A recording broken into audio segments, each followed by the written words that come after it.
अल्लाहुम्मा सल्ली अला सय्यिदिना मुहम्मद या रब्बि सल्ली व सल्लिम दाइमन अबदन अला हबीबी। अल्लाह वो ज़ात है जिसने अपने रसूल को हिदायत के साथ भेजा। हिदायत का लफ्ज़ बहुत इम्पॉर्टेंट है, बहुत अहम है।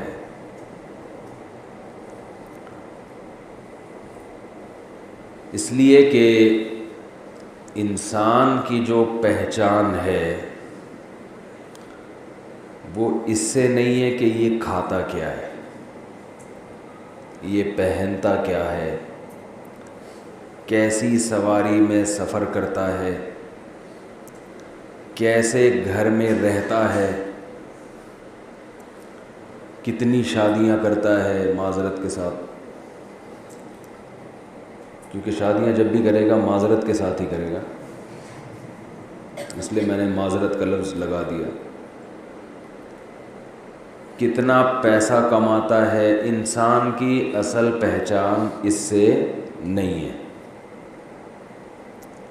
आज हमारे यहाँ इंसान की पहचान ये बन चुकी है, खाता क्या है। दाल खाता है, चलो कभी कभार तो हर अमीर आदमी भी दाल खा लेता है, लेकिन रोज़ाना ही दाल खा रहा है, ये कोई अजीम इंसान बोलो नहीं, अजीम इंसान रोज़ाना दाल खा रहा है। रेड़ी लगाता है कोई अजीम इंसान, बोलना पड़ेगा आपको, नहीं रेड़ी लगा रहा है कोई अजीम इंसान थोड़ी। तो शुक्र है इसको इंसान कह दिया हमने, तो इंसान कहलाने के लायक नहीं तो टमाटर बेचता है, ये रक्षा चलाता है, ये कोई इंसान है। पहनता क्या है, इससे इंसान की, आज इंसान की पहचान इससे है कि ये पहनता क्या है। ये कुर्ते के नीचे बनियान पहनता है कि नहीं पहनता, ये भी पहचान बन चुकी। अभी मैं आ रहा था जल्दी में तो उन्होंने कहा बनियान पहन लो, मैंने कहा थोड़ा देर हो रही है, बग़ैर बनियान के आ गए। लेकिन इंसान की आज पहचान है कि बनियान पहनता है और कौन सी कंपनी का पहनता है। सवारी इंसान की पहचान बन चुकी है, तारुफ। तो ये तो हमारी पहचान है हमारी नज़र में,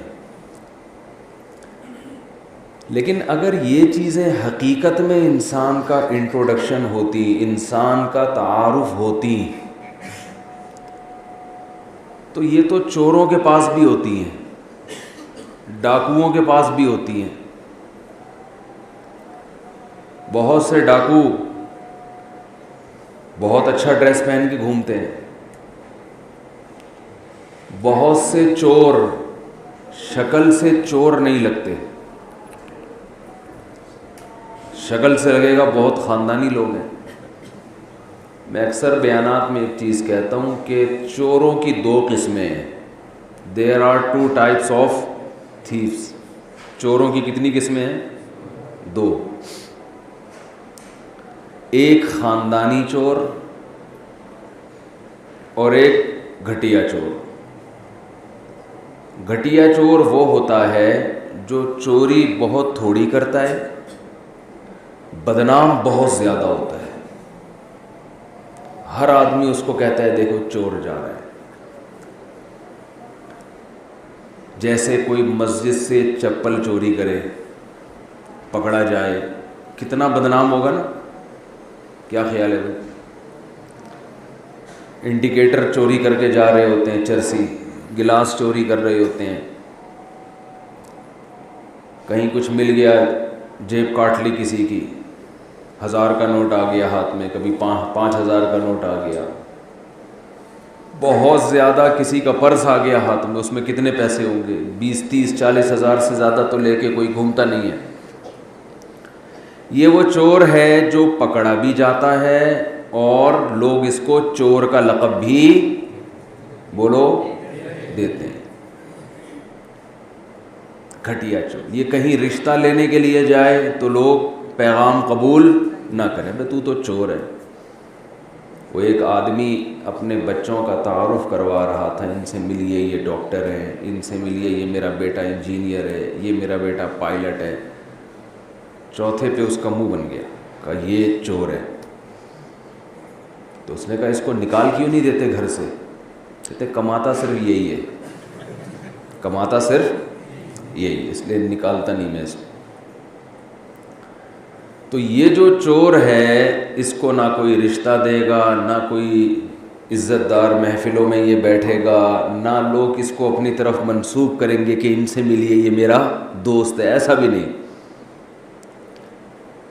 दूसरा जिसे ख़ानदानी चोर कहते हैं, ये वो चोर है जो बड़ी होशियारी से चोरी करता है। ये चोर बहुत आला क्वालिटी का है, लेकिन देखने से बिल्कुल भी चोर ना, बातों से चोर तो बातों से भी चोर लगता है ना, ये बातों से भी चोर नहीं लगता। ये वो है जो बहन की विरासत खा जाता है, समझ रहे हैं? वालिद साहब का इंतकाल हुआ, बहन की विरासत में पूरा एक प्लॉट था, पूरी जायदाद थी, पूरी एक प्रॉपर्टी थी, 1-1.5 करोड़ रुपए बनता था। ये क्या कर देता है, बोलो, पी जाता है। बताओ, चप्पल चोरी करने में ज़्यादा चोरी है, ये 1-1.5 करोड़ रुपए की चोरी बड़ी चोरी है? तो बड़ी चोरी तो ये है। लेकिन ये ऐसा चोर है कि ये हज भी करता है, ये उम्रा भी करता है, किसी महफिल में बिठा के इससे तकरीर करवा लो इंसानी हुकूक़ पर, बहुत लंबे हुकूक़ पर तकरीर करेगा। विमेन राइट्स का सरबराह भी बन सकता है, ख़वातीन के हुकूक़ की तंजीम का सरबराह। अपने इलाक़े में औरत के हुकूक़ के लिए सबसे ज़्यादा सरगर्म भी होगा, कॉटन कलफ में घूमेगा, चेहरे पे नूर होगा। इसको कहते हैं ख़ानदानी चोर, समझ रहे हैं?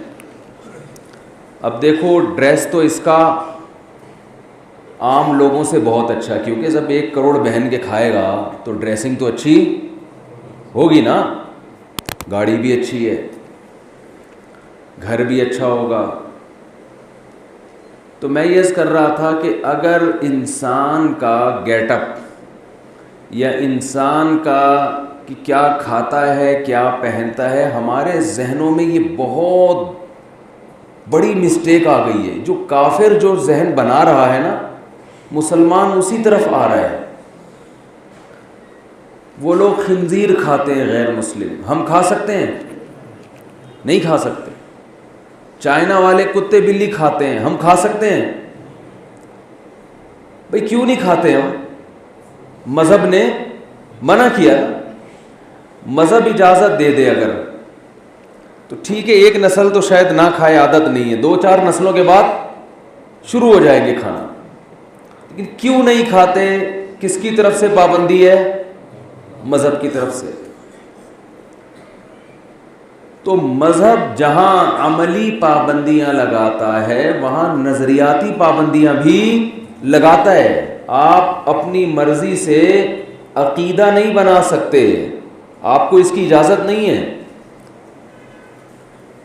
तो उन नज़रियाती पाबंदियों में एक ये भी है कि इंसान को नापने का कि ये अच्छा है, बुरा है, ये किस लेवल का आदमी है, इंसान को नापने का ये तरीक़ा ही गलत है कि वो खाता क्या है और पहनता क्या है। ये इज़्ज़त और ज़िल्लत का मैयार नहीं है। अल्लाह करे ये बात दिमाग में बैठ जाए। इंसान को नापने का मैयार अल्लाह की नज़र में ये है कि ये हिदायत पर है या नहीं है, ये सही रास्ते पर है या नहीं है। देखो, जो शख्स जंगल में हो, रास्ता भटक जाए, तो उसके लिए सबसे बड़ी ज़रूरत रास्ते का मिल जाना है या अच्छे कपड़े पहनना है। एक आदमी एक सहरा में, बेयाबान में ना, रास्ता क्या हो गया उससे गुम। अब भटक रहा है, इधर जाना है कि इधर जाना है, सीधा जाना है कि पीछे जाना है, ये सड़क सही है या वो वाली सड़क सही है, पता नहीं किधर गया। अब उसके पास दो बंदे आते हैं, एक कहता है कि मेरे पास सीधा रास्ता है, मैं तुझे बता सकता हूं, मुझे तू 1000 रुपये दे दे और मैं तुझे बताऊंगा कि तेरी मंजिल कहाँ है। दूसरा, अच्छा आपके पास थे 1000 रुपये, इसके अलावा आपके पास पैसे नहीं। दूसरा कहता है तू मुझे 1000 रुपये दे, मैं तेरे लिए बेहतरीन खाने का इंतज़ाम करूंगा यहाँ, या बेहतरीन लिबास का इंतज़ाम करूंगा, तेरा लाइफ स्टैंडर्ड बिल्कुल चेंज। तू रक्शे से किस में आ जाएगा, लैंड क्रूजर में। तू टमाटर नहीं बेचेगा। तो आप उसे क्या कहोगे, उस टमाटर उसको जो आपको ड्रेसिंग पे तवज्जो दे रहा है, आप उसको 1000 रुपये दोगे या जो आपको रास्ता दिखा रहा है उसको दोगे? जो रास्ता दिखाएगा उसको दोगे। भाई छोड़ यार, मैं धोती बनियान में चला जाऊंगा, लेकिन मुझे पता तो चले कि जाना कहाँ है मैंने।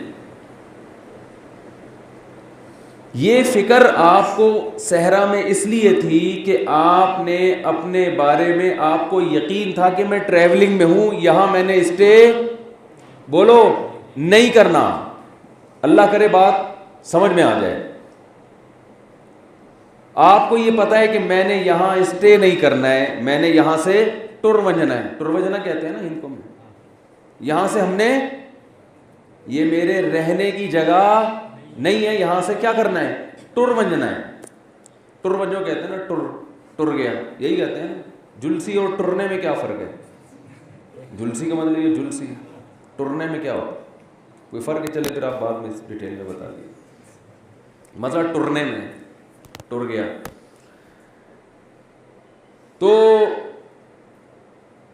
आप जब वहां ट्रैवलिंग में होगे, आप सफर में, आपको ये जब एहसास होगा कि ये मंजिल नहीं है, ये क्या है, यहां से हमने टुरना है, तो फिर आपको इसकी फिक्र कम होगी कि मैंने क्या पहना हुआ है, मैं किस सवारी में हूं। इसकी फिक्र ज्यादा होगी कि मुझे रास्ता बोलो मिल जाए। लेकिन अगर आप घर पे बैठे हुए मंजिल पर हैं, जहां से आपने टुरना नहीं है, टुर मंजने का कोई प्रोग्राम, वहां से आप अपने घर में बैठे हुए, अब वही दो बंदे आपके सामने आते हैं, आपके पास सिर्फ 1000 रुपये हैं। 1000 में कुछ भी नहीं होता, 5000 की तो मिसाल देना कम से कम। आदमी मिसालें गरीबों वाली ना दे, गरीब होना बुरा नहीं है, मिसालें गरीबों वाली पेश करना ये गलत, क्योंकि मिसाल पेश करने पर कोई पैसे थोड़ी लग रहे। तो कम से कम 5000 का नोट आपकी जेब में पड़ा हुआ है।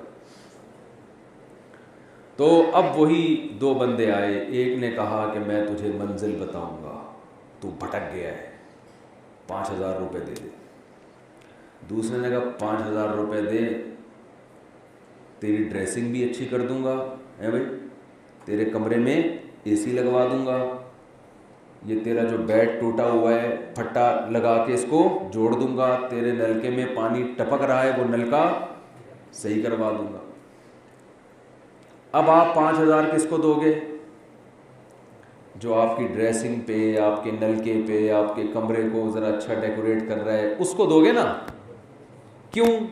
आपको गाइडेंस की ज़रूरत है ही नहीं। मंजिल पहचानना, उसकी तरफ कौन सा रास्ता जाता है, इसकी आपको ज़रूरत नहीं है। आप बोलोगे भाई मैंने यहाँ से टुरना ही नहीं है, मैं तो यहाँ बैठ, मुझे कोई आके ये कहेगा ही नहीं कि जुल, अब जुल सही फिट हो गया ना जुमले में फिट नहीं हो रहा था, मुझे कोई आके ये कहेगा ही नहीं कि यहाँ से जुल। तो जब हमने यहाँ से टुरना ही नहीं है तो मुझे क्या ज़रूरत मैं तुझसे मंजिल का पता करूँ और मैं ये पूछूं कि जाना कहाँ है। काफिर ये समझता है कि ये दुनिया मंजिल है, हमने यहाँ से टुरना नहीं है। वो कहता है मेरे घर में एसी होना चाहिए, मेरी गाड़ी अच्छी होनी चाहिए, मेरे पास बिजनेस अच्छा होना चाहिए, मेरी सेहत अच्छी होनी चाहिए, मेरा लिबास अच्छा होना चाहिए, क्योंकि मैंने यहाँ से टुरना नहीं है। वो कहता है मुझे पैगंबर की ज़रूरत नहीं है जो मुझे मंजिल बताएं, मुझे किसी खुदा के सफ़ीर की ज़रूरत नहीं है, कोई खुदा भेज के बताए कि कहाँ जाना है, मंजिल क्या है, सीधा रास्ता क्या है, गलत रास्ता क्या है। वो कहता है मुझे ज़रूरत नहीं है। लेकिन जिसे पता है कि यहाँ से हमने टुरना है और सारी दुनिया को पता है कि यहाँ से टुरना है हमने, एक नया लुगत हमारी ज़बान में आपकी बरकत से आ गया, एक नई एक नया लफ्ज़ आ गया। तो जिसको पता है कि यहाँ से टुरना है मेरे भाई, उसको कपड़ों की, खाने की, मकान की इतनी फिक्र नहीं होगी जितनी मंजिल की, कि मुझे सही रास्ता पता चले मैंने जाना किधर है। तो अल्लाह कहते हैं हुवल्लज़ी, वो अल्लाह है जिसने तुम्हें पैदा किया ना, वो बताएगा कि तुम्हारी मंजिल क्या है और उस मंजिल तक पहुंचने के रास्ते क्या हैं। गुमराही की दो किस्में, एक तो ये कि आपको मंजिल का तो पता है, मंजिल तक पहुंचने का रास्ता नहीं पता आपको। हर चीज़ की हमने दो किस्में बनाई हुई हैं। जैसे चोरों की दो किस्में थी ना, तो गुमराह की भी कितनी किस्में हैं? शादीशुदा लोगों की भी दो किस्में, एक शादी वाले और एक से ज़्यादा वाले, दोनों की बिल्कुल लाइफ स्टाइल अलग होता है, बिल्कुल अलग। तो दो किस्में हैं गुमराह लोगों की, एक वो जिनको मंजिल का तो पता है, मंजिल तक पहुंचने के रास्ते का इल्म नहीं है। दूसरे वो जिनको मंजिल का भी नहीं पता, रास्ते का तो सवाल ही पैदा नहीं है। जब किसी को मंजिल ही ना पता हो, तो मुसलमान को अल्लाह ने मंजिल भी बता दी और मंजिल तक पहुंचने का रास्ता।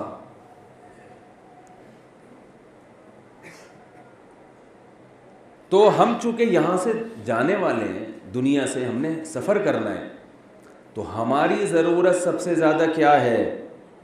हिदायत, जिसे इंग्लिश में गाइडेंस कहते हैं, उर्दू में हिदायत कहते हैं, अरबी में हिदायत कहते हैं, उर्दू में रहनुमाई कहते हैं।